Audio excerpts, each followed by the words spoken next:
The clock read 6:12 p.m. The sun was slowly setting over Washington, casting a golden glow on the imposing facades of the buildings. Lynda Carter, elegant and confident, walked with measured steps on Connecticut Avenue, a prestigious thoroughfare where diplomats, lawyers, and senior officials mingled. Her impeccably tailored midnight blue suit hugged her figure with natural elegance, and her black pumps clicked softly on the marble sidewalk. She had just come out of a meeting at Fair Justice, an association that she had founded 10 years earlier to fight against police abuse and racial discrimination in the judicial system. That day, she and her team had discussed a new project, a program to provide free legal defense to victims of arbitrary arrests. Ironically, as she reflected on the heartbreaking testimonies she had heard over the years, she would become a case study herself. As she came around the corner of a busy street, Lynda slowed down slightly when she saw the pedestrian light turn green. She began crossing the zebra crossing, her Hermes bag carefully placed on her forearm. But before she reached the other side of the street, the screeching of tires sounded behind her. A black police car suddenly stopped right next to him. The atmosphere changed instantly. The vehicle's doors opened suddenly and 2 police officers got out. The first, a white man in his 40s, was tall, robust, with a tight jaw and a hard look. His badge gleamed in the evening light. The other, younger, with dry features and piercing eyes, seemed to have visible contempt on his face. Lynda immediately felt that familiar tension, that thinly veiled hostility. The senior agent took a step forward and pointed an authoritative finger at her. "Madam, identity papers. Immediately," he said in a sharp voice, without even a prior greeting.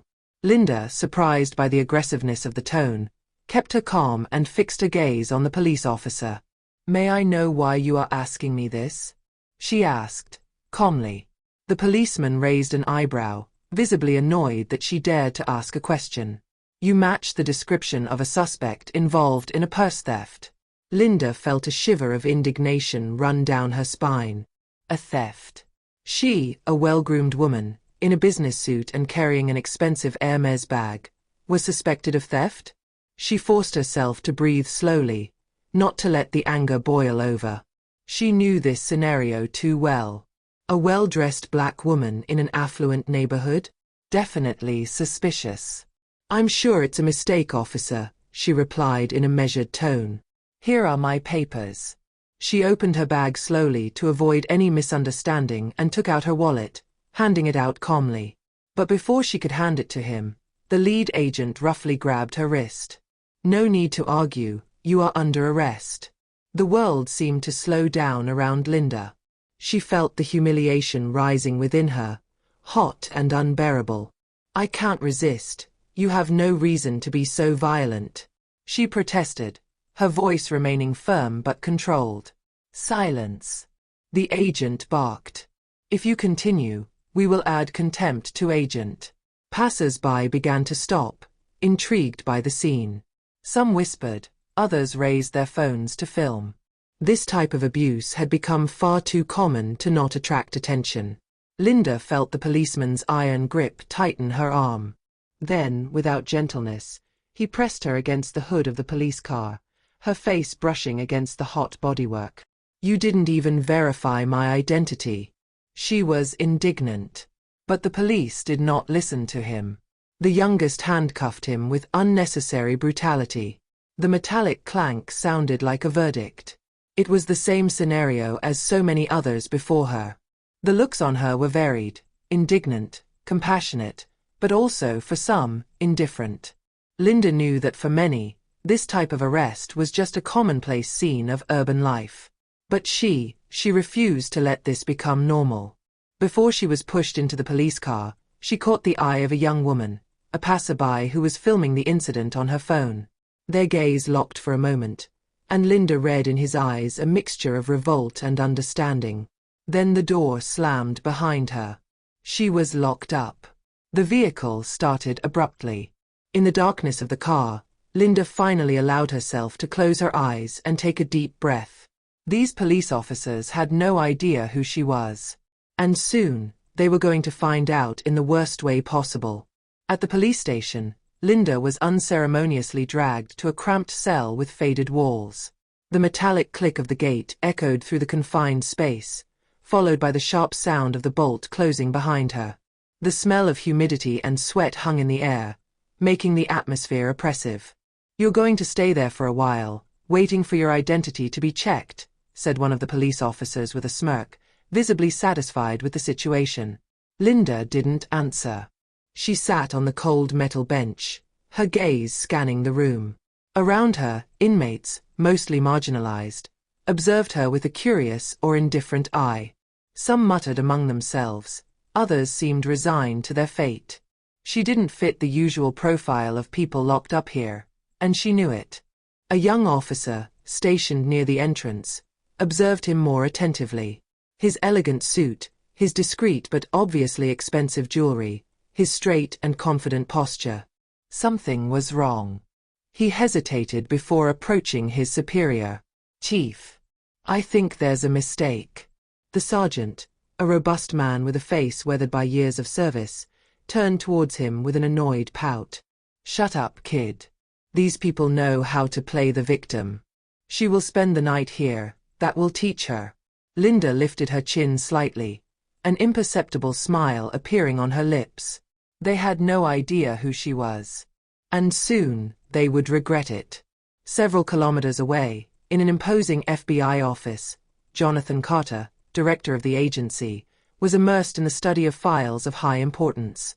The hushed noise of conversations and the clicking of keyboards filled the space around him. There was an atmosphere of absolute concentration in this room, until a discreet buzzer broke the silence. Jonathan glanced at his phone screen. An official number. He picked up immediately. "Mr. Carter, your wife has been arrested." An icy silence settled in the room. His eyes hardened as he slowly squeezed the phone in his hand. "Where is she?" he asked in a sharp, icy voice. "At the Central Station on Fifth Avenue." Jonathan took a deep breath, fighting against the dull anger that was rising within him. In a few seconds, he closed the file he was examining, grabbed his jacket and walked decisively out of his office. "Evans, Miller, with me." Two FBI agents immediately stood up and followed in their superior's footsteps. In the corridors, the other agency employees instinctively moved away when they saw the intensity in his eyes. There was no longer any question of state affairs or sensitive missions. This time it was personal. 30 minutes later, a series of black SUVs with tinted windows abruptly stopped in front of the police station. The squealing of tires on the wet asphalt attracted the eyes of a few passers-by, intrigued by this sudden and imposing arrival. Before the vehicles had even come to a complete stop, the doors opened in perfect synchronization, revealing a dozen FBI agents in dark suits. Their approach was assured, calculated, imbued with implacable authority. Without missing a beat, they entered the building. Silence immediately fell in the police station, interrupting the discussions and chatter of the officers present. The clicking of shoes on the tiled floor echoed in the heavy air of the police station. Behind them, Jonathan Carter entered, imposing, cold, an aura of power and danger floating around him. His steely gaze swept the room with an intensity that made more than one policeman shiver. Behind his desk, the station captain, a portly man with a forehead beaded with sweat, looked up and felt his stomach drop as he met his gaze. He immediately understood the magnitude of the situation. Mr.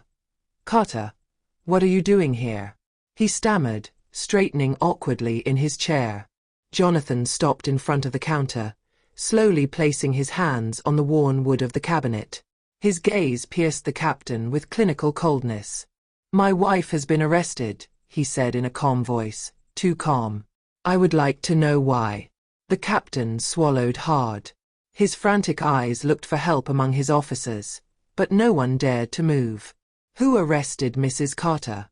he asked, his voice betraying growing nervousness.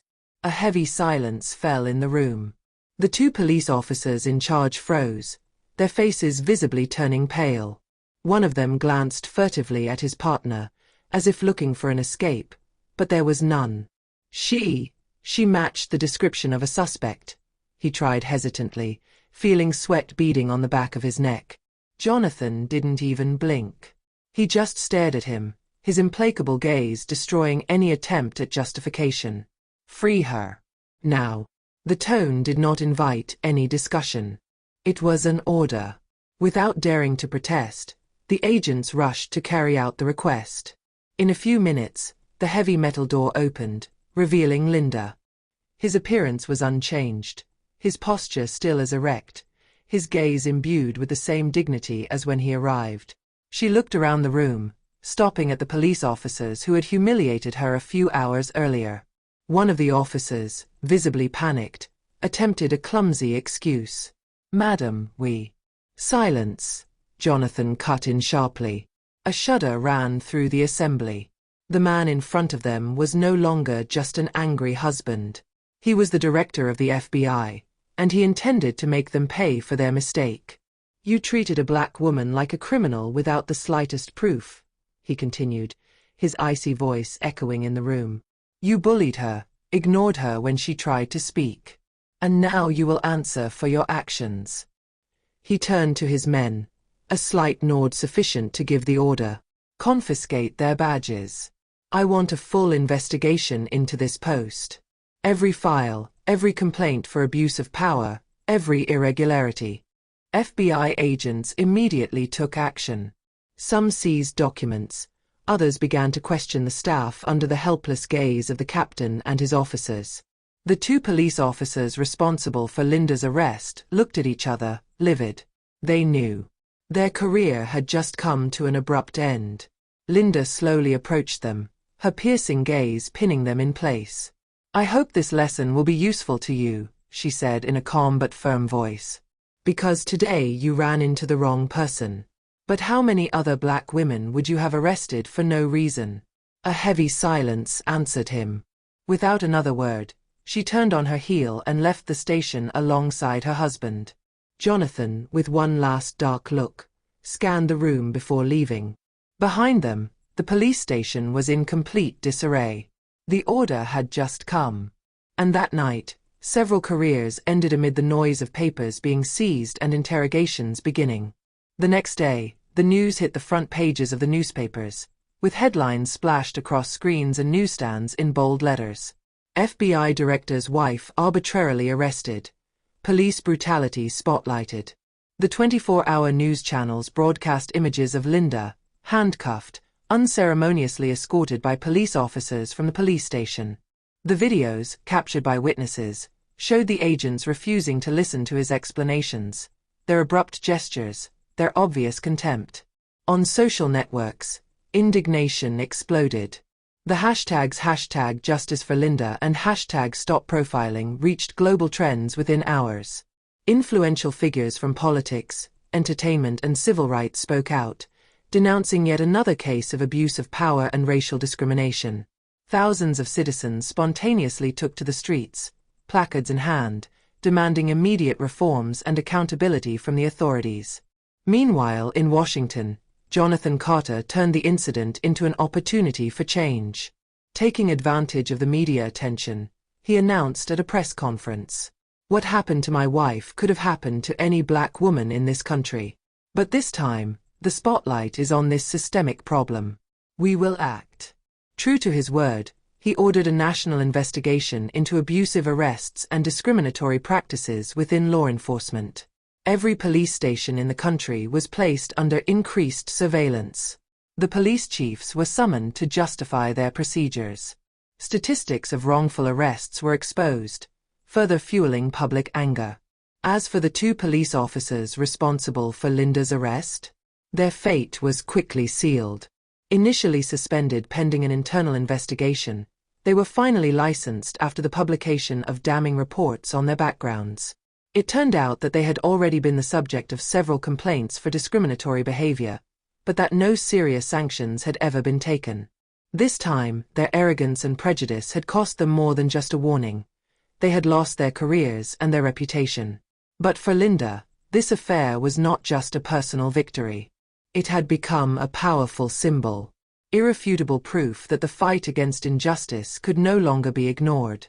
The thousands of voices that were raised across the country, The eyes turned towards this affair, the heated discussions that took place in institutions and homes. All this showed that awareness was beginning. And this time, the whole world was watching.